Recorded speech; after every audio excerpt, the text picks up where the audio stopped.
It's time. She's spilling the tea. This is The Rumor Report with Angela Yee on The Breakfast Club.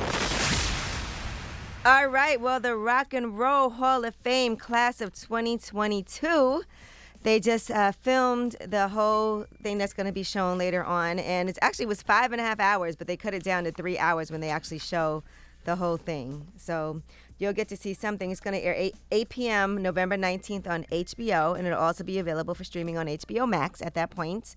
Now, the people in the class: Eminem, Dolly Parton, Duran Duran, Lionel Richie, Pat Benatar, Judas Priest, Carly Simon, Eurythmics, and Jimmy Jam and Terry Lewis have all been inducted. So congratulations to them. Now, Dr. Dre inducted Eminem into the Rock and Roll Hall of Fame, and here's what he said.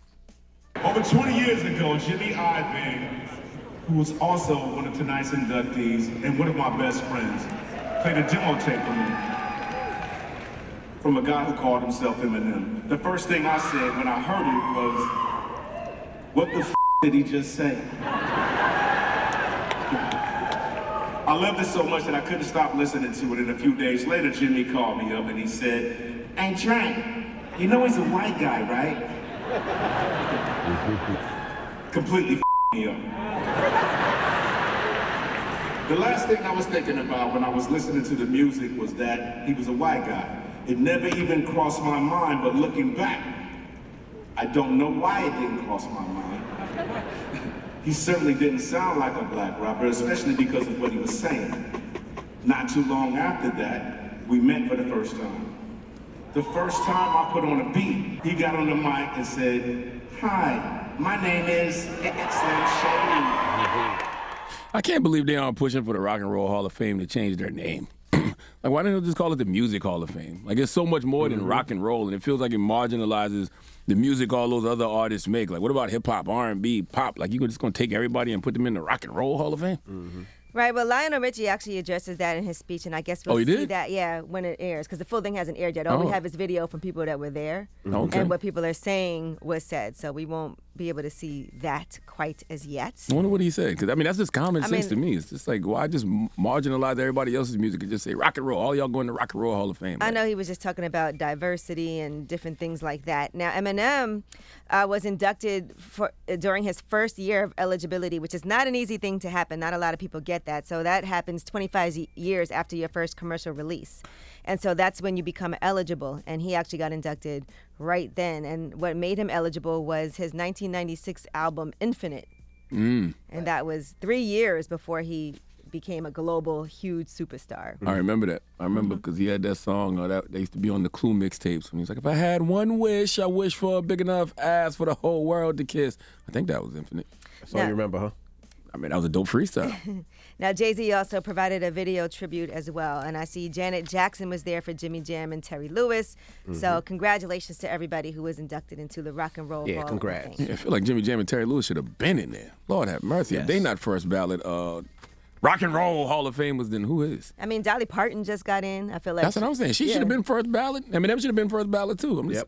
They got to change it to the Music Hall of Fame, man. Carly Simon.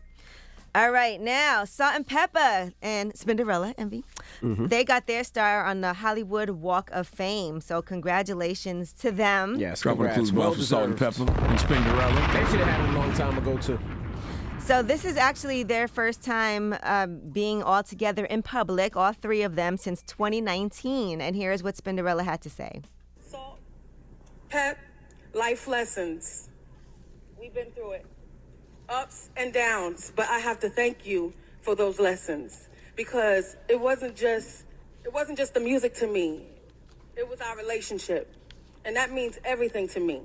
So whatever we got to do to fix that, let's get some unity back in this. Let's figure it out and be iconic and be what the fans want. Be what the fans want. Yeah, it's two people I always think about when it comes to groups, DJs, rather, right? Run DMC, Jam Master Jay and Spinderella. It's like, how do those two get their proper credit when things like this happen? DJ Jazzy Jeff. Well, he gets his credit because it's Jazzy Jeff and the Fresh Prince. Yeah. You know what I'm saying? What about DJ Scratch? With EPMD? Mm-hmm. I think of him with them. Not necessarily. Not as much as Spinderella and Jam Master Jay. Jam Master Jay. I don't personally. Salute to Scratch though. All right, now let's discuss Saturday Night Live's Chris Redd. And he was physically assaulted recently in front of the Comedy Cellar in New York City before he was supposed to perform a set. It was all over the news. And here he is talking about this on the Last Laugh podcast. What happened? I just got done texting my cousin who's in Olive Tree above the cellar so I could go eat some of his fries before I hit the stage real quick for my first set of 3. And as I put my phone in my pocket, this man hit me in the face with something. I thought it was brass knuckles because of the way it cut my nose to the bone. And I've been like boxing for like years, so I know. First of all, I've taken a punch to the face before, so it wasn't like terrifying. But what was worrisome is how much blood was coming out of my face. Look, I got 2 fractures in my nose and a fracture in my cheek. It was safe to assume I was hit with something, but dude just hit me and ran off, man. And I was sitting there. I fell down so fast, I didn't even know I fell until I looked at the footage. Salute to my guy, Chris Redd, man. The one thing that stands out to me from that story is he gave a very specific detail. He said he wanted to go eat some of his cousin's fries before his set. I want to know why he didn't get his own fries. Now, here he is talking about using this in his stand-up.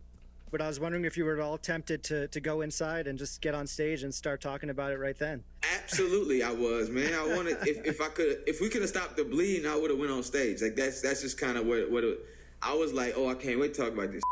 And then and now I'm glad I waited. But yeah, that was my first thought. Because that's why there's blood on the stairs of the Comedy Cellar. Because I got hit, and I was like, my set. That's all I can think about. Hey, I gotta go talk to the people. I'm like, I can't bleed on them, though. That's kind of weird. That's not the show they paid for at all, Have you started to think about how you might talk about it on stage at all? Yeah, absolutely. Yeah, I got some jokes, for sure. As many jokes as other people have, nobody has as many jokes about this than I do. So... Does he know the reason it happened? Did he explain that? Was it personal, random, a robbery? What was it? I know in the news they were saying it seemed like a robbery, and so... But did they take anything? It don't sound like he took anything. They were waiting for him. They punched him in the face. That don't sound like no robbery. Well, this is a preview for this episode of The Last Laugh, so it was only a 5-minute preview. So I guess if you want to hear the full story, you can subscribe and listen to the podcast. Okay. All right, and that is your rumor report. All right, we got front page news next. What are we talking about? Yes, and let's talk about not just elections tomorrow, midterms, but we'll also talk about Kyrie Irving. Nike has suspended their relationship with him, and there are some things that he must do if he wants to return to the Brooklyn Nets. We'll tell you what